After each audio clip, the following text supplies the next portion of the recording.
Okay, hello, welcome back to another game of chess. They were playing e4 as per usual. My opponent decides to respond with, they go for knight to f6, Alekhine's defense, so of course we're going to get extremely aggressive and start pushing pawns. e5 here, knight d5, c4, knight comes back to b6, and then a4 we're going to go and threaten to trap that knight immediately with the move a5, so of course they play a5 to stop me from doing such a thing, and I play the beautiful rook to a3. A move first coined, I believe, by international master EMORY TATE against a man by the name of Manfred Herfel in Gießen, Frankfurt. A disgraceful early rook lift in which the objective is to situate the rook on g3. It's quite hard to attack this rook because of the pawn structure with the pawn on e5 here. If you could easily play bishop d6 and kick it, this would not be so convincing. But from g3, this rook is going to be attacking g7, of course, making this bishop harder to move. So, as if by magic, they push g6. However, this creates some very, very soft squares indeed, especially that f6 square. When you have all your pawns on light squares, at least on the king side of the board here, that means that there is zero structural defense of the dark squares, and in fact this f6 square becomes a hole. Now a hole is a square in your opponent's position where it is impossible for them to ever defend it with a pawn, and so the playing of g6 here means that this becomes a very soft square indeed. Now knight f3, we're going to be defending our pawn, but also potentially we're going to be thinking about ideas of knight to c3, knight e4, and slapping a knight on f6. Now generally speaking, d6 I think is played earlier. I made a video actually on how to play this opening ages ago when these videos blew up on my channel. If the move d6 is played here, then you trade and then put the rook on g3, and if of course they play e6 first, then because they've opened up the bishop here, you have to move the rook first. But now that they've played d6, I believe we should take. We don't want to let them take, because if we play knight takes, pawn takes, they trade off the queens. We can't castle, but most importantly, we can't attack, or at least our attack is far less convincing without the queens. But if I take here, they now do have bishop d6, so we do need to be a little careful. Now, I could try and exploit the weak dark squares with a move like bishop g5, and then if bishop e7, we could trade off the bishop, then take here, such that there's no bishop d6. Also, of course, at some point, we're going to be trying to launch forward with h4, h5, but if bishop e7 and queen d7? Guess maybe I just whack my bishop on f6. Okay, let's play bishop g5. I mean, why the hell not? They've created a Swiss cheese pawn structure here. Lovely, right. We trade this off, I think. There we go. Then we take on d6, and then we play, knight c3, we play bishop d3, etc. I think this should make a lot of sense. Or we don't actually have to take now. Do I? Knight c3, and if you take, I can take with my pawn. And maybe the pawn's controlling of f6 is actually kind of important here. I don't know. We could just be developing over everything. You know what? I do kind of like this. Let's play knight c3. Just trying to get our pieces into the game as quickly as possible. They do now take, but I'm going to take with my pawn, I think. I could take with the knight and see knight takes, pawn takes, but I think keeping more pieces on the board will hopefully allow me to create a more convincing attack, unless actually trading off this knight is useful, which it damn well could be, because this knight could potentially look at interesting squares. This knight really might not be able to after a move like b3. Maybe taking with the knight also frees up a little bit of room for me to maneuver with the rook. Okay, we're going to take with the knight, pawn takes, we're going for this trade. Equal material, somehow. But I have by far the best rook on the board, and I think trading the knights here maybe lets me have rook d3 in some positions, if that's necessary. Say the queen coming across to d7 maybe. But then yeah, bishop d3, h4, h5, trying to open up this. I'm feeling quite good about this. And by the way, we do not care about castling, clearly, ever. We'll just put our king on f1 and have a great time. Also, keeping this pawn here means they can't push their own pawn and let the bishop out very easily. So yeah, they could play a couple moves and get quite a nice bishop on the c-file, but they now castle. I'm thinking, whoa, hold on, straight away, knight e4? I mean, we were talking just now about the hole created on f6. Why not go and try and exploit that immediately? The only way you defend this is with knight d7, I guess. There's no way sacking my queen makes any sense there, is there? Here, because if queen takes knight here, the king moves, we recapture it. It's just going to be a trade. It's going to be a fancy trade. And also there'd be bishop takes and we'd probably just lose anyway. I was just imagining some kind of Arabian mate on h7. Knight e4, knight d7. Why do they have knight d7? That's so annoying. Maybe we don't go for knight e4 just yet, because knight d7 not only defends this, but also threatens my e-pawn. I think actually I'm just going to play h4 straight away, which is going to be, you're going to need to respond to this move. Now, if you do it with h5, because you don't want to let me play h5 and tear open this rook, that is going to blunder a pawn to my queen because of this beautiful pin. So they play, okay, rook d8. We've got to move the queen. Why not just swing it on into the attack? Or come to f3, so it's another piece supporting f6. We also just keep an eye on, b7. Which, I don't know, could be useful if they try and play bishop d7. I hardly think that pawn is going to be our main priority, though. I just want to keep an eye on h5 with wherever I now put this queen. Actually, maybe that's not necessary. Maybe queen c1 with the idea of queen h6 if they play h5. Okay, this is exactly what I want from the position. I just need to now handle it appropriately. Queen f3 seems reasonable. Definitely seems reasonable. You play h5, I can take. If you play, I don't know, bishop d7 because you want to try and put the bishop on c6, I probably don't take the pawn. I probably instead just play, oh, bishop d7 means there's no knight e7, so we have knight e4 then. And if you go here, then we get the check. Could also go to g4, which, again, okay, you know what? It seems a little direct, maybe a little on the nose. I don't know. I think there were plenty of good moves for the queen there.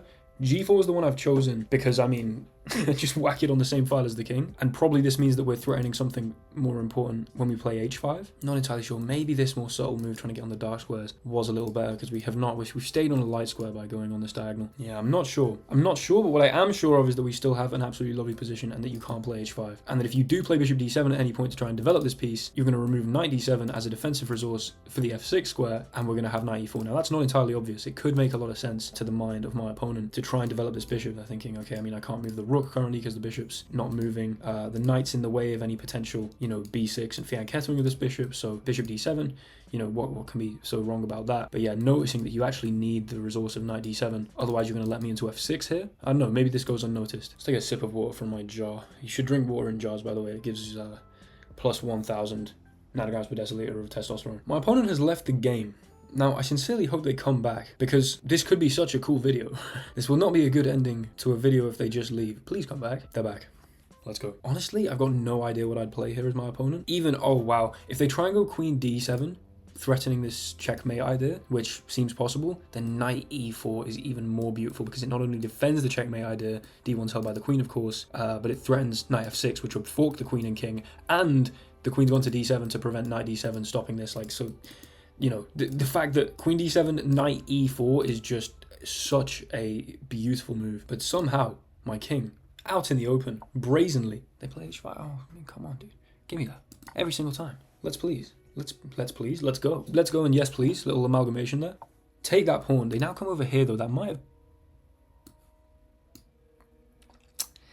Licking my lips at the prospect of sacking a rook here. Now, I don't necessarily think it actually works, but it really might. They go here and stopping my knight moving, which is actually really annoying. I could go bishop d3 first. They're going to come in and take my b-pawn. That does suck. Do I have this? Rook takes here, here. If king h8, I go check on f6 here and then capture the rook, most likely. And then we should be completely winning. If here, here, here, king f8 check, and then of course king e8 such that the rook doesn't hang. I don't know, queen h8, you come up, queen g7, you go back. And I just play bishop e2, just so I can play bishop h5.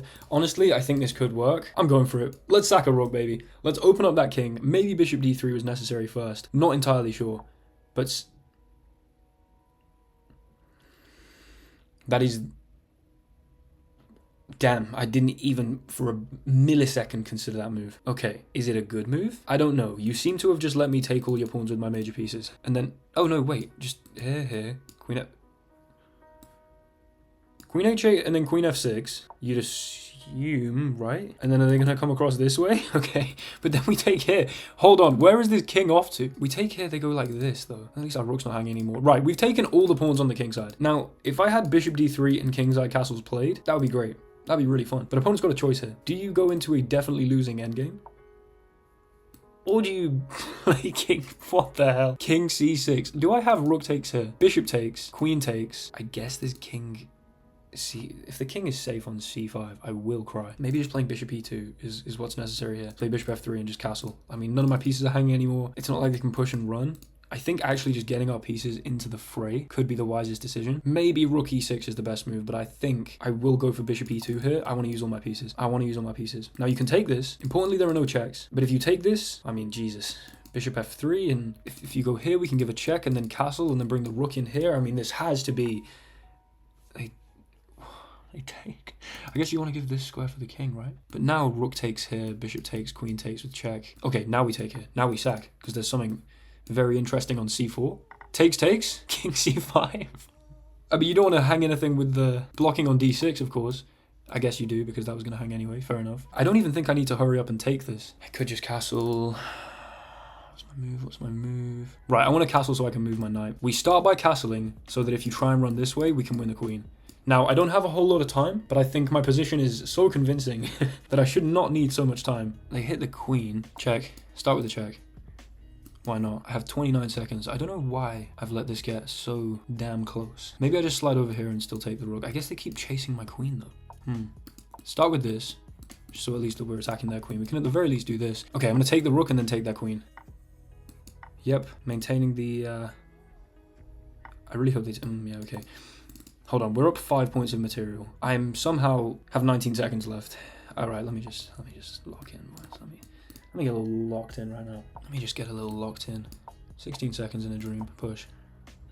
Slowly progresses to be made. Move. Jesus Christ, that is the opposite of locked in. Whatever the opposite of locked in is, that was it.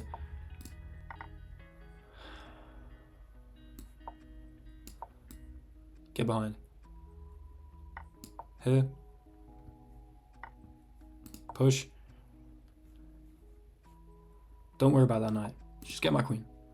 Let's just get my queen. Pre-move to the promotion. Yes, please. Got my queen. Having a great time right now. Having a fantastic time right now. We're going to come up here. Absolutely chilling. Absolutely chilling. Chilean, in fact. Like sea bass. They can't give me the check. Now they clearly don't want to trade. What I definitely do want is a trade. But rook takes a5. What the hell? Why would you let me trade? Why would you let me trade? Maybe they didn't feel that they had any choice, but now, I mean, I'm not even slightly stressed. Not even slightly stressed at all. You know, we can pre-move here. We can go to b5 with the queen. We've got absolutely plenty of time. Ignoring that little voice break there. Absolutely plenty of time indeed to pre-move our way to promotion here. And you can't even come and get my pawn, by the way, which is kind of sad. And 3.7 seconds, I mean, there's no way this is going to be a stalemate, right? Yeah, there we go. And unfortunately for my opponent, having blockaded all their possible pawn moves, we're going to pre-move this, and then we're going to pre-move this, and that's going to be checkmate. There we flipping go. I did miss the opportunity to take the pawn here, delivering a disgusting stalemate, and unfortunately played queen e8 instead. Probably should play that next time, but there we go, baby. Let's analyze that game. Okay, so here we are in the analysis with a 95% accurate game from me. One mistake, and that was playing supposedly knight c3. Oh, because I probably should have taken on d6. Okay, I kind of knew that that wasn't the greatest move, but a few inaccuracies that I will wear as a badge of absolute honor and a disgusting win for the TATE variation of Alekhine's defense, which, by the way, I take full credit for it being labeled as such on the Lichess database. There we go. I've just decided that that was me, that was all me. Anyway, we go for this. They play a5, rook a3 here. We'll close the database because there's not a whole lot of games in this line for fairly obvious reasons. However, it is absolutely nasty. Rook g3. They play g6, already inaccurate. d4 claiming the center. Lovely. Knight f3. Lovely. And then they go for d6. Now, finding bishop g5, trading the bishops, and then, yeah, I should have taken on d6. Was fully aware of that. Have literally made a tutorial on this opening telling people to do that as one of the basic prerequisites for being able to play this opening. Instead, I decided that I knew better than myself in the past and played knight c3. Still a reasonable move. Takes, and then takes here. Castles, and already they have blundered in doing so. Apparently bishop d7 was necessary here. I guess bishop d7 if knight e4. Then of course they can castle queenside. Okay, so yeah, castling kingside just clearly wasn't the idea. They should have tried to go queenside, even though they've got some small concessions over here. Castling kingside amidst this pawn structure with my h4 prepared is just suicide, and they go for it. We go h4, best move. They go, of course, for rook to d8. We come up to g4 with the queen. Okay, damn, the best move would have actually been queen c1. I thought about that. Oh well, still a great move with queen g4. They play h5, of course, inaccurate. They should have gone for f5, which would have allowed me to, you know, tear this open and play h5, but my king does become kind of checkable, a bit more weak. After queen takes h5, they have to play e5 apparently, which just, I mean, okay. I see why they didn't go for this. They play h5, we got the pawn. This was a massive blunder. They should have taken on a4 with the knight. What the hell? Why? What does this do? Maybe it lets them play b6, bishop b7 quickly? I guess just going over with the queen did allow me the rook sacrifice. Brilliant move, baby. Correct play, because if they, of course, take here, then we go check here. Oh, and in fact, instead of this, we should have gone rook h3, or we would have gone rook h3. Hopefully, if I'd have thought about it for a second. Lifting that rook, mirroring the idea from the opening, because now I'm just going to swarm in here and mate you like this. I mean, if you go, I don't know, whatever you play really here, I'm sure there's a more resilient line, but here, and then walking you down for some kind of ladder mate after queen here and this could have very easily manifested. But instead they didn't take. I went check, bit inaccurate, should have played rook f6. I guess that makes sense. But the check still made a load of sense. I mean, the difference between +10 and +6 isn't going to be so tangible to my mind. Then, of course, taking on f7, and then, yeah, the king c6. We're forcing the king out. Bishop there was not the best move. I instead should have carried on the checks, which does make sense actually. And then I guess because we bring the queen in, if king c5, we have queen e3, and then here, and supposedly g3 probably to play this check. Okay, I'm very happy with bishop e2. I think it was stylish. I think it was nice to say, you know what, I'm just going to develop my pieces while your king is so weak, to then, you know, take here with the rook. The rook sack also being the best move is lovely. They block with the knight. Kingside castle's best move, and then check. I should have gone for the check here, because you guess you couldn't take that with the knight. That makes a lot of sense actually. And if the king goes to b6, we still have the fork as we did, but instead this check's also great. Going for the fork, trading off the rook there, cashing in, and then realizing I had 20 seconds and was actually not very likely to win the game until I thought, you know what, let's push the pawn, let's get the rook up and over and behind the pawn, and no one cares about my knight, because of course we're going to go and promote to a queen. Then coming up with the king, they come across, rook h5, lovely, and then instead of coming here, they should have gone back to f7, allowing me to take on here, king here, and I'd have probably gone in with the rook, maybe looking to play a check here. At any point, I mean, feasibly, queen f8 could be checkmate. You know, making that queen and just forgetting about the knight was, of course, the best idea. Practically speaking, and then of course, and it might have been objectively speaking as well, but then after we got the rook check, it is absolutely fine because some stylish and very nice pre-moving to blockade the pawn, get my king over this isolated pawn, pre-moving the take, and then of course wherever the king goes, going to b5, leaving you with no moves for these pawns, so I don't have to even spend a millisecond thinking about any potential pass pawn creation and any complications there, and then I'm left to just walk my pawn up, and perhaps I didn't play this the most accurately, but then we make the queen, and on what planet is this a blunder? It was mate in 2 here as well, no? Here, mate. Okay, not sure. The engine's been a bit harsh to my opponent here, but then of course we give the check. And the mate. So all in all, an absolutely vicious game. A couple of brilliant moves, probably including rook takes g6. This absolute hero of the opening, sacrificing itself to open that king up, and then just chasing the king down, and eventually cashing in on material with the fork.